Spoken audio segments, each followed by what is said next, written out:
Salawat ma'asalam semoga tetap tercurah limpahkan kepada junjungan kita Nabi Agung Nabi Muhammad Sallallahu Alaihi Wasallam. Para bapak, ibu sekalian yang saya hormati, di sini saya selaku pemandu acara pada acara Anjang Sana siang hari ini. Langsung saja akan kami sampaikan susunan acara pada siang hari ini. Yang pertama pembukaan, yang kedua sambutan, yang ketiga penutup isi dengan doa. Untuk mengawali perjumpaan kita pada siang hari ini, marilah kita buka acara dengan baca penuh kitab. Mudah-mudahan perjalanan kita mulai awal hingga akhir nanti kita senantiasa mendapatkan kelancaran dan keridhaan dari Allah Subhanahu wa taala. Amin Allahumma amin. Al-Fatihah. Banyuwangi, Minggu 19 Juli 2026. Laskar BP3RI gelar acara kegiatan Ajang Sana guna menjalin tali silaturahmi antara anggota bertempat di rumah Suko Ibu Paringno, Dusun Tulungrejo, Desa Tulungrejo, Kecamatan Glemor, Banyuwangi, Jawa Timur. Kegiatan di siang itu dihadiri oleh segenap anggota yang berada di wilayah Kabupaten Banyuwangi tanpa terkecuali. Acara tersebut juga dihadiri oleh Sugeng Setiawan selaku Ketua Umum lembaga tersebut. Dikutip dari wejangannya, Sugeng pada siang itu berharap pada barisan Laskar memahami tentang ilmu hukum, sehingga pada saat melaksanakan tugas pendampingan kepada masyarakat tidak mengalami kesulitan. Oleh karena itu, ayo kita selalu aktif untuk datang, kita ini keluarga, sewajibnya kita jaga tali silaturahmi.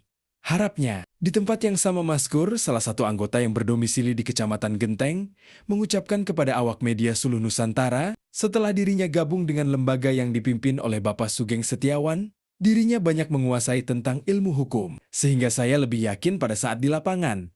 Jelasnya, seluruh rangkaian kegiatan Ajang Sana berlangsung khidmat dari awal sampai akhir. Kita semua berharap dengan Laskar BP3RI bisa memberi payung kepada masyarakat, serta dengan adanya kegiatan Ajang Sana bisa menuai kerukunan antar anggota, sehingga tercapainya kata sukses, pewarta, Singgi. Kita beranjang sana di rumahnya saudara kita Bapak Suko, sehingga tadi apa yang disampaikan mungkin ketika lewat, saya juga sering lewat sini Pak, tapi berhubung saya nggak tahu di sini rumah anggotanya. Tapi alhamdulillah ya, prinsip kita tetap mengedepankan adalah prinsip kekeluargaan. Kembali lagi apa yang disampaikan Pak Suko tadi, bagaimana Laskar ini bisa menjadi sebuah garda ke depan untuk menjalankan keadilan, begitu Pak ya. Bapak, ibu-ibu yang saya hormati, tentu di sini apa yang disampaikan Pak Suko tadi untuk mengeterapkan menjalankan sebuah keadilan itu sangat sulit Pak ya. The right man of the right job. Jadi artinya apa? Bapak harus mempunyai kemampuan. Seringkali kepada pemantau maupun laskar saya seringkali memberikan pemahaman tentang hukum. Bagaimana Bapak bisa menjalankan proses hukum untuk mencapai sebuah titik keadilan ketika Bapak tidak mengetahui prosesnya. Ya. Paling-paling zaman lapor, wah Pak ini tidak memenuhi syarat Pak, zaman pulang. Sudah. Jangan sampai di sini. Ya tentu, ayo mulai kita saling belajar ya. Walaupun saya pengacara, nanti saya sedikit berbagi ilmu kepada teman-teman laskar yang tentunya ilmu-ilmu ini nanti bisa untuk mendampingi, untuk membantu masyarakat, minimal memberikan advice, legal opini, memberikan saran dan pendapat kepada masyarakat biar tidak tersesat. Gitu Bapak ya. Mungkin hari ini kita bahas tentang pidana dulu nggih, yang sering terjadi. Nanti pertemuan berikutnya ingatkan saya. Nanti kita bahas tentang keperdataan, terus tentang tindak pidana korupsi dan lain-lain, monggo ya. Monggo. Jadi kita awali di sini, kita bareng-bareng belajar, nanti kita sharing ketika paham ada waktu untuk tanya jawab. Pak, hari ini kita bahas tentang kepidanaan. Pidana itu apa sih? Pidana itu sebuah hukum yang memberikan sanksi kepada masyarakat bila mana masyarakat itu melanggar aturan atau melanggar hukum, itu pidana. Ya, Bapak harus paham, gitu.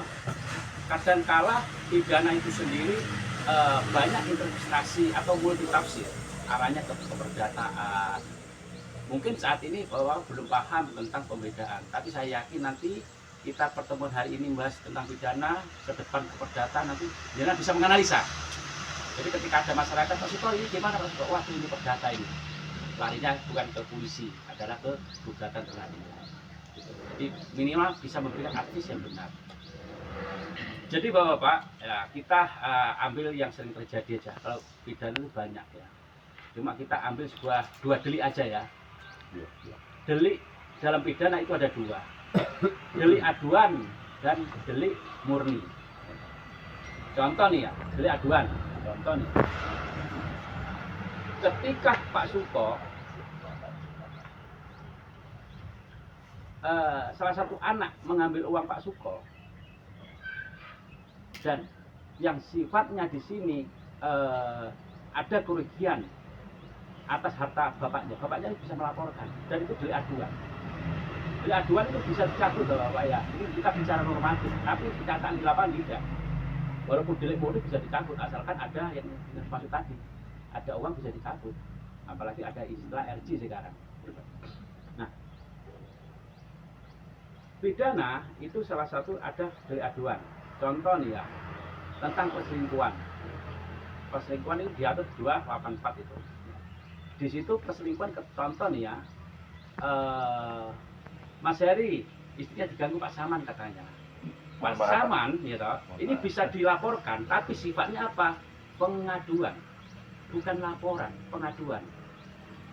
Ketika Pak Saman minta maaf dan mungkin di situ ada pemberian secara material, Mas Heri bisa mencabut. Tapi kalau pidana tidak, ya, tidak bisa dicabut. Ini kita bicara normatif hukumnya dulu, tapi prakteknya nanti beda. Satu itu.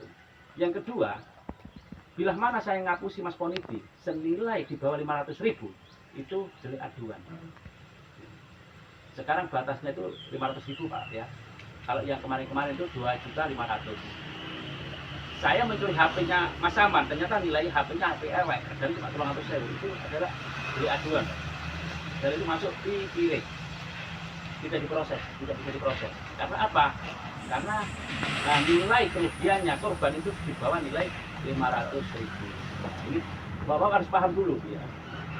Nilai ada batasan.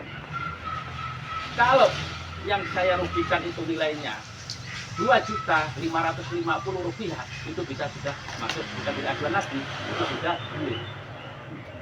Jadi delik dengan delik aduan gini.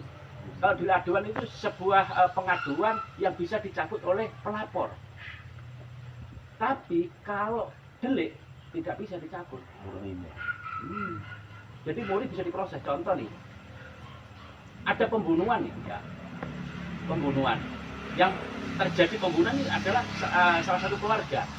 Keluarga ini damai, sudah damai Pak, sudah memberikan kompensasi, sudah minta maaf dan selesai. Tapi hukum tidak bisa diselesaikan, pasti harus lanjut. Nah, perdamaian itu dalam hukum pidana itu hanya bisa meringankan di dalam persidangan, hanya titik di situ. Gitu. Terus ada penganiayaan berat, ya. Sudah damai nih, tapi sudah masuk laporan polisi, tapi sudah damai nih. Polisi punya hak untuk melakukan tindak lanjut sampai ke persidangan, walaupun sudah damai. Karena apa? Delik murni. Kalau delik aduan tidak, ya. Ketika ada pencurian yang mencuri barang kita nilainya di bawah 500.000, itu masuk delik aduan, bisa dicabut. Sudah Pak Polisi, tak cabut kok Pak Polisi karena ini nilainya kecil. Itu bisa. Dan polisi tidak punya hak untuk melakukan proses lebih lanjut karena sudah dicabut oleh pihak pengadu. Nah, itu Bapak ya, itu bedanya. Sekarang proses polisian, biar paham teman-teman. Kalau sifatnya di sekarang, aturan sekarang itu tidak ada namanya LP, kecuali dari aduan berat kayak pembunuhan, pemerkosaan, perampokan, itu bukan LP, bukan LPM, tapi LP. Tapi ketika Bapak terjadi penipuan, sengketa tanah, penyerobotan, itu yang sama lakukan apa? Membuat namanya LPM. Nah ini harus paham ya, LPM ya. Apa LPM Bapak? Tidak. Laporan pengaduan masyarakat. Ketika Pak Suko mengalami kerugian atas perusahaan lahan oleh seseorang, Pak Suko nggak bisa membuat LP, namanya LPM dulu. Dari LPM itulah apa namanya? Dari LPM prosesnya apa namanya? Lidik. Lidik ya. Lidik itu apa? Nah, biar paham, lidik itu upaya polisi untuk mencari barang bukti, itu namanya lidik. Pak Suko lapor, ini diperiksa nanti. Saksinya siapa Pak Suko? Pak Robert, Pak Samus dipanggil. Di dalam lidik, polisi tidak bisa menahan orang. Polisi tidak bisa melakukan penangkapan. Polisi tidak bisa melakukan penggeledahan. Polisi tidak bisa menstatuskan tersangka pada proses lidik. Harus paham dulu. Ketika Pak Suko melaporkan ya, LPM, tiba-tiba polisi menahan Pak Robert, itu nggak boleh. Nggak boleh. Karena apa? Prosesnya masih lidik. Ketika lidik sudah selesai, ini nanti digelar Bapak-Bapak ya, biar paham ya. Digelar ke Polres. Perkaranya Pak Suko itu masuk nggak unsurnya ke pidana? Wah, sudah cukup ada bukti, ada saksi, gitu, dan ada dokumen. Hasil gelar di sini menyatakan perkara Pak Suko bisa lanjut. Sebelum masuk ke sidik, nanti Pak Suko ini dengan pihak terlapor tadi dipertemukan, namanya mediasi. Dipertemukan sama polisi, dan itu wajib. Itu bagian dari proses hukum. Tidak boleh ujuk-ujuk polisi menaikkan ke sidik tanpa ada mediasi. Setelah gelar dimediasi, katakanlah pelakunya Mas Heri. Ya gak iso awakmu, aku lo bener ya. Tidak ada titik temu di sini. Maka kita laporan kepada penyidik. Pak polisi, kayaknya mediasi gagal. Oke, kalau gitu. Lanjut ke sidik. Mas Heri dipanggil lagi nanti. Panggil lagi untuk membuat namanya LP, bukan LPM lagi.